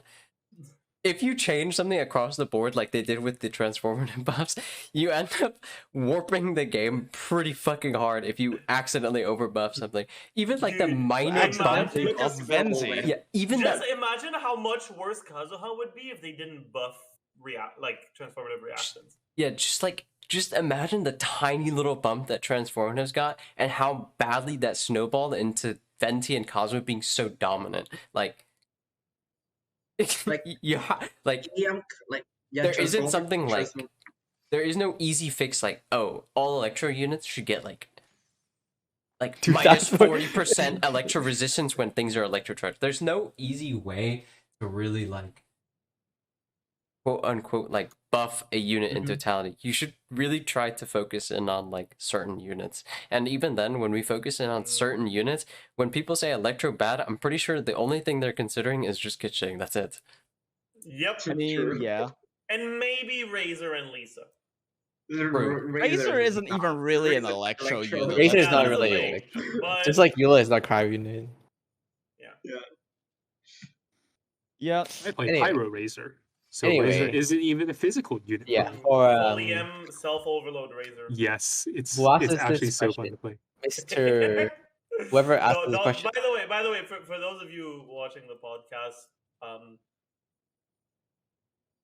what Theorycrafters do for fun is not playing good teams. It's playing really, really, really, really bad teams and trying their best to make it work. So when Yes. we talk about playing To be specific about self-overload like Razor, yeah. don't. To be To be specific about like bad teams, though, what we mean by bad teams isn't like teams that lack synergy or don't work mechanically. It's finding these really weird synergistic interactions that work well together, but just aren't really competitive. Like EM Self Overload Razor or like Sunfire Gene when you're running Gene and Bennett at the same time and pulling pyro off yourself onto other people. You remember when there was a swirl buff on floor 11? Yup. Man, the 300% swirl God. The damage. multiplicative swirling for like fucking 80. Sunfire Gene speedruns were so fun. Yup. Oh my god. Yeah, you would just walk in. No, dude, have you seen the Sucrose ones from Terra? Like, Terra would load into the room, hit E, and then everything just died. Dude, Yeah, I got one Luisa swapped to Sucrose E dead. Next on floor. floor 11. I got 9 stars with level 1-star weapons and no artifacts. Yep. All right. I do have to hop Anyway. off at some point soon, so let's move on to the next topic. Yeah. we have- Probably just the. Okay, so let Art of me Life. let me go through what else was in 2.3. We'll just speed run through it. Because honestly, there's not really that much to talk I about. think it's just the artifact set. Yeah, so Yeah, Itto there's not Gorou, much I'll information. summarize this real quick for you guys. Itto Gorou, Geo units, Gorou scales with like the number of Geo units you have. He has different buffs. Itto seems like a carry. He hits Q and has special charge attacks. Pretty cool. New weapons. Cinnabar Spindle looks like Albedo's weapon. Redhorn Stone Thresher. Cool looking. Nothing to really say because there's. Is there even another unit Yeah. that can really use Cinnabar Spindle? Stats He's aren't out not yet. like sword. Stats aren't out yet. It's like the stats of it? I don't think so, right? No. New monster, they don't Golden pick out Wolf quests. Lord that will do corrosive damage to you. Feels good, man. And then we have Ocean-Hued Clam and Husk of Opulent Dreams, a set for offensive healing, and then a set for defense scalers. Geo defense scalers. Yeah. So we can probably talk about the artifact. And then there's just a ton of events like the Energy Amplifier at Misty I mean, Dungeon. I know we that just need to focus on Zajev's a big fan of Misty Dungeon and stuff like that. I heckin' love Alright, so we can pick whatever we want. I think let's just focus on artifacts. That's like the Sure. only Yeah, reason. artifacts are the ones that we like have the stats released. We know exactly what they do. It's pretty nice. So the artifact exacts that have been released, we get a defense percent set, and we also get a overhealing set. We can probably start with the defense ones first. Yeah, I'll just pick. that one's the Dude, simpler one, I think. they're so no, they're So- both long as fuck, dude. Yep. First thing first, if anyone is curious, the defense artifact set is only good on character that scale with defense. If that was not obvious. Oh, they have to be. I mean- no. They have to be Man. Geo. They have to be Geo. Defense. Oh yeah, they have to be geo and scale of defense. Sorry, To be because fair, the the buff. only non-Geo defense scaler is what? Xinion? Guys, I Yeah. can't post the fucking set into the chat because it hits the character limit. Oh no. Bro. But Oh no. I mean, there's not much to say about the defense set. It's There's not much to say, Buff's only- defense is going to be good on Albedo. Very cool. yep, there's only going The to be two interesting one characters. is I don't know. the And other it's going to be good on Noel. Oh, Yeah, I don't know. I've heard that it's Noel going to stuff be on as The Ito interesting one songs, probably. is I the don't other know. one. Yeah, so Ocean-Hued Okay. Clam, very poggers. Alright. What the Oh. fuck is that? Okay, before like we get too hype, there's one thing I want to ask is I read over this thing for like 2 hours and like I tried to like come up with like all the possible like ways that this set could work, and like I realized that like there's way too many assumptions that need to be made for this set to be like ultra broken or ultra bad. So all I'm saying is because Maiden is a trash dot set that like shouldn't even exist. Unlike Yeah. Palms that like where you already have another noblesse carrier, you can probably use this on more Kokumi or Diona or Chi-Chi or whatever. That's all I can say right now. It's good. This set, it's by itself is going to be enough to make Chi-Chi significantly better. So Mhm. here's, I think the crux assumption that we won't know until we can actually test Yeah. it, especially Yep, because this set Mihoyo's has- localization team has historically been really, really, really, Yeah. really bad about being Is precise it the on the cooldown writing. is 3.5 or 6.5? Is that No, it? no, No. it's whether or not it builds up any HP if you're at full health. Yep, like It does. So No, so No, it there's says two it, ways yeah. you can see overhealing here. Like it gets through semantics, but what like we do not know if like the way it procs, if like you need to heal someone and then it procs, or like if everyone's full HP, it can proc just because you heal. And like the overhealing cap, we don't know if like it stacks more if like you're already 100% health, or if like you're like 99% health and you heal. Because And stacks on more. it says including overflow healing. Including overflow healing could mean if you're at 5 health and you get 3,000 and an it instance counts of 3,000 3,000. healing, it counts the extra 2,995 past that. Yep. But when you're at full health, there aren't any green numbers popping up. You're Yep, like- technically not healing, and we don't know whether that counts or not. Yeah, like It that's something probably I'm does. curious about as well. So there's some like then depends on like all the assumptions you make. This set can be like super broken, where like it can make a lot of healers become an actual damage unit, or it just slightly better made it. So The thing is, there would be no point to including overhealing if they didn't include actual overhealing. What would be the point of saying including overhealing? okay? it's me, No, but, like you want to bet? Yeah, I want to bet. I will gladly bet. There's no way they're that stupid, Pepe laughter. right? Pepe laughter. Right? So Jeff, were you playing at the beginning of the game when Petra was literally mistranslated? Yes. You guys know that Kaching C2's been bugged since the release? But the thing is, there is is that overheal. If it's mentioned, it should work, right? There's no reason to mention overhealing if it doesn't actually work on overhealing. There's no Just reason to like, put that in there. It depends on what kind of overhealing you're thinking of, though. So like, but yeah, I don't want to get into like this whole like It works. I'm grammatical and like sure it works. localization. I am sure it works. Yeah, but we'll see. Like all I go say is we'll see. But I don't hold my Okay. horse. Let's assume it work in the best case scenario. How good are we looking at this artifact set? Okay, so I cannot say for every comp, but like for the Eula comps that I've done, Kelsa, it can make you can actually put Kokomi with CCS and this set in, and she might be one of the better supports for Eula.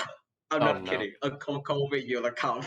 If it works to its best case. And there's also potential a Chi-Chi Eula comp. Oh, that's all I'm saying. Kind Okay. of a Bennett nerf. Not a nerf, but like it's a buff to every healer except Bennett. Because Bennett doesn't heal if you're above 70%. It's not overhealing, he just does not heal you. Like, the healing does not go through. Yes, we will finally have the Chi-Chi battery for Eula. True! True! Actually, Fav Chi-Chi. Attack healing bonus. No, like this set is like if it deals physical damage, like Eula is actually a really good like enabler for this set because she shreds an insane amount. Stop. You're I'm contracting some kind of disease listening to this. Lol. It might be induced by the excessive amount of copium that's being inhaled right now. Lol. All right, real quick. I Second gotta right hop all off, along. but Oh my y'all God. keep going. Since we started late, I gotta hop off now. But y'all keep going. I'll ya.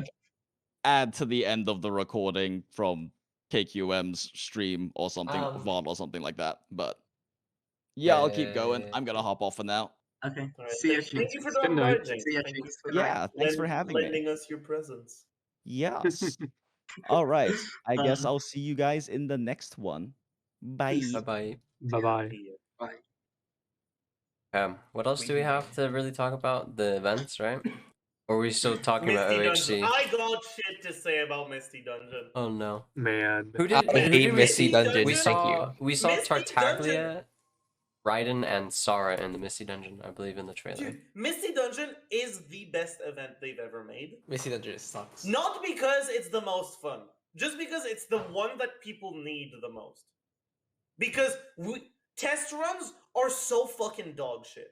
They're so not representative of a unit's actual power or playstyle in practice.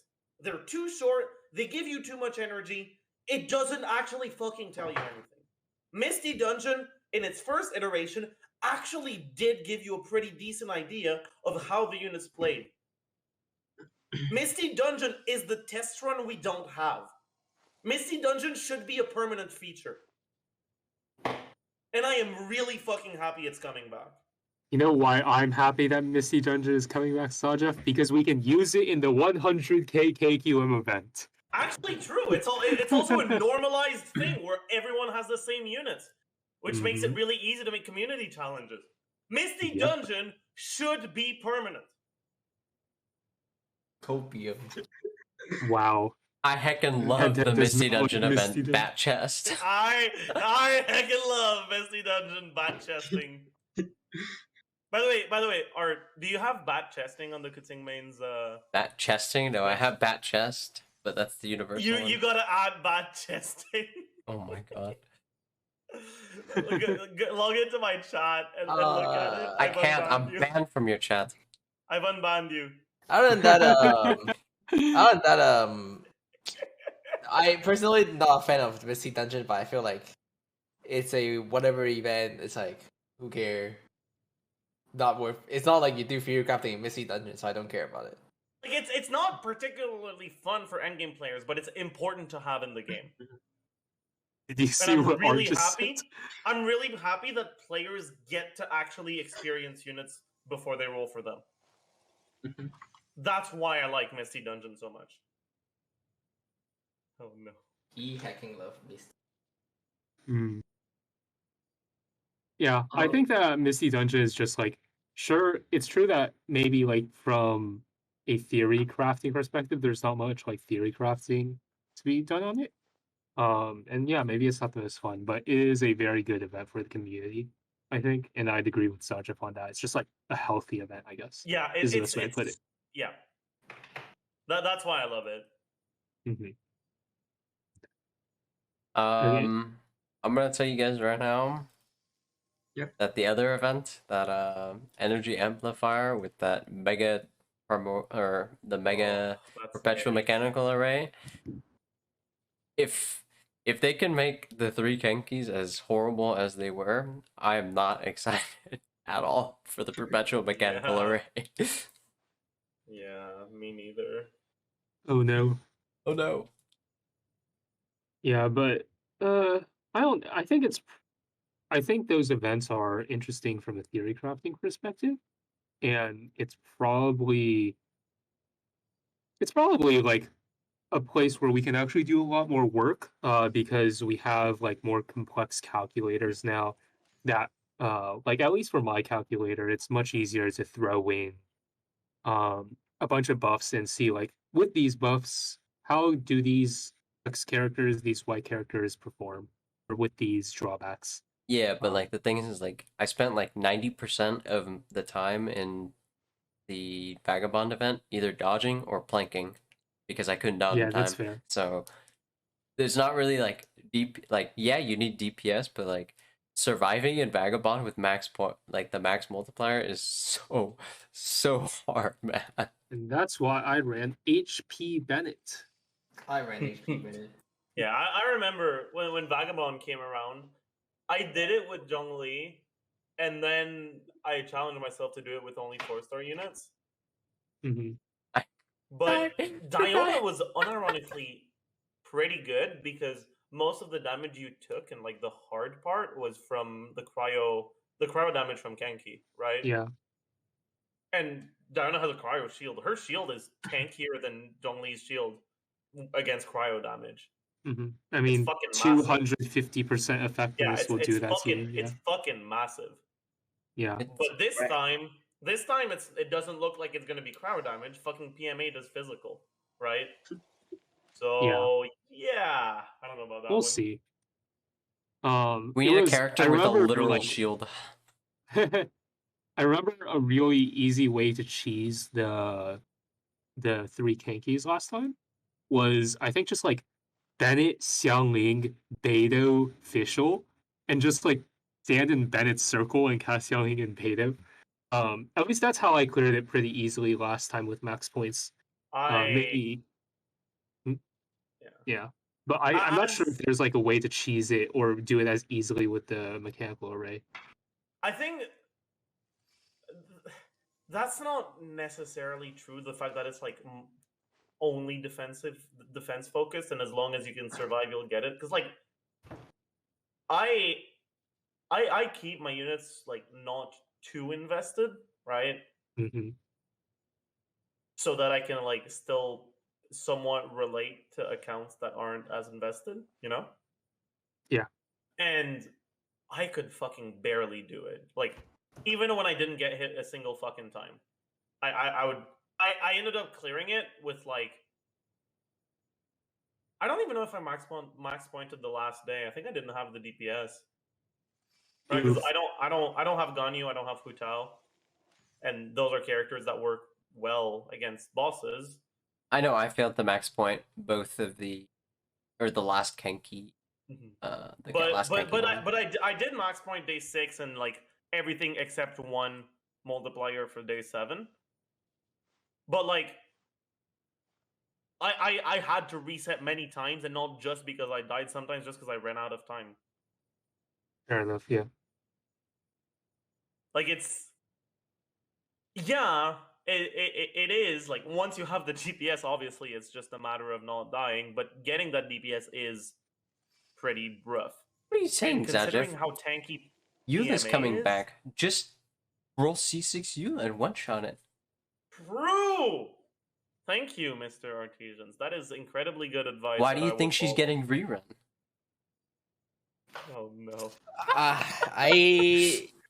I'm interested if the energy amplifier part would make it up for the debuff. This was the thing we brought up last podcast with Lobo, who was our game designer, that Vagabond is kind of necessary, but also kind of done like could be done better. So I was interested if they are bringing it back and if how they're gonna improve on it. I don't know if a Hydro Amber every single time I burst is going to be enough to make me fight a PMA that's dropping boulders on my head.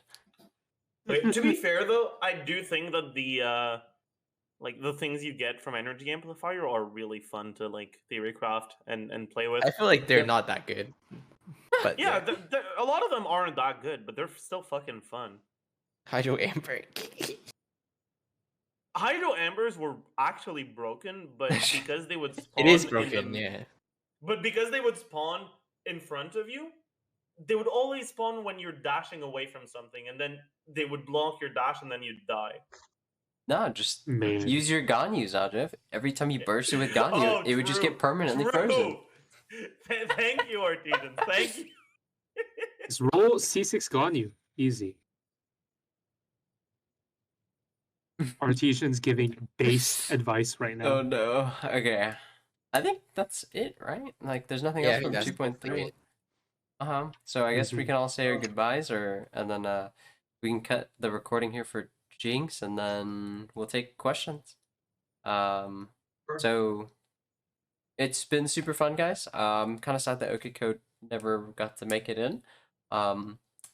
It's been a pleasure hosting all of you guys, and it's been a pleasure seeing all of you guys so happy in chat with your Naruto emotes. I've been Artisans of KQM, the head of theory crafting. Yeah, you can find me on Renowned here occasionally, Theorycrafter KQM Artisans. and you can find me inside the theory crafting channels. Feel free to ping me or DM me. Don't add me, okay? The one thing that triggers me the most is that I have my DMs open, but y'all motherfuckers try to add me like I know who you are. Stop. Okay. All right, who wants to say bye next? Bye. Don't DM me. I won't respond. Just kidding. But yeah, I'm Hazel. I'll be with Art at Anime NYC. Y'all will probably hear from us next week, so stay tuned for that. Oh shit! Wait, I need to shout out my yeah. Twitter so I can just post pictures while I'm. No, they're about giving in us access to the KQM Twitter. Giga Chad, better. Yeah. So also follow the KQM Twitter if y'all want to see that. I think it's like KQM_official. But yeah. Hey, I'll go next then. Have a good night, guys, and please don't DM me and just blame me because I say Eula's bad. I've got some people do that. It's kind of weird. I'm gonna get Okay. clipped so badly from this podcast. Fuck me. Oh yeah, it's gonna be great. Yeah. I'm 10-10. I'm gonna be at Anime NYC this weekend with Kachain Main, so I look forward to that. Otherwise, you can find me on my YouTube, on my Twitch, on my Discord, on my Twitter. And that's pretty much it. Cool. Right. I've been the Jeff. I will not be at Anime NYC because that shit's expensive. Feels And bad, man. yeah. It is so expensive. It's really expensive for him because he's traveling internationally. It's Yeah. if you're traveling internationally and you're not staying a week, so Atsu is coming from UK and he's staying a week. That's the only reason why it's worth it. But for a weekend, it's Yeah, like you have to get like the like official COVID test, which is like $200. Then you have to get travel arrangements, which is expensive as well and very time consuming. Mhm.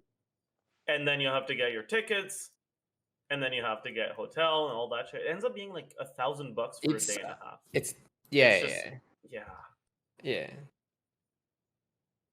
Someone's asking if COVID tests are paid. The ones that you need to cross the border are. Yeah, I think Look at in me, New York, I don't need them to go to the US, but I need them to come back. Anyway, we Like, can. New York City the itself recording actually here. needs you need to carry around your like vaccine card or whatever. It's for certain places. Mhm. I see. Did you end the recording already? Or I'm not recording. No, He's we're just still gonna going. he's gonna steal it Okay. from the VOD. yeah, I mean we're ending here though. Yes. Say goodbye, Well, 10-10. Oh wait, you yeah, already said wait. goodbye. Never mind. We're just taking Bye, questions now. guys. Yeah. Yeah. Yeah, I guess so. I gotta go to bed. I have Bye class bye. tomorrow. Beige. I also have to bed very soon, so I'll only stay on for like 5 minutes. All right, beige.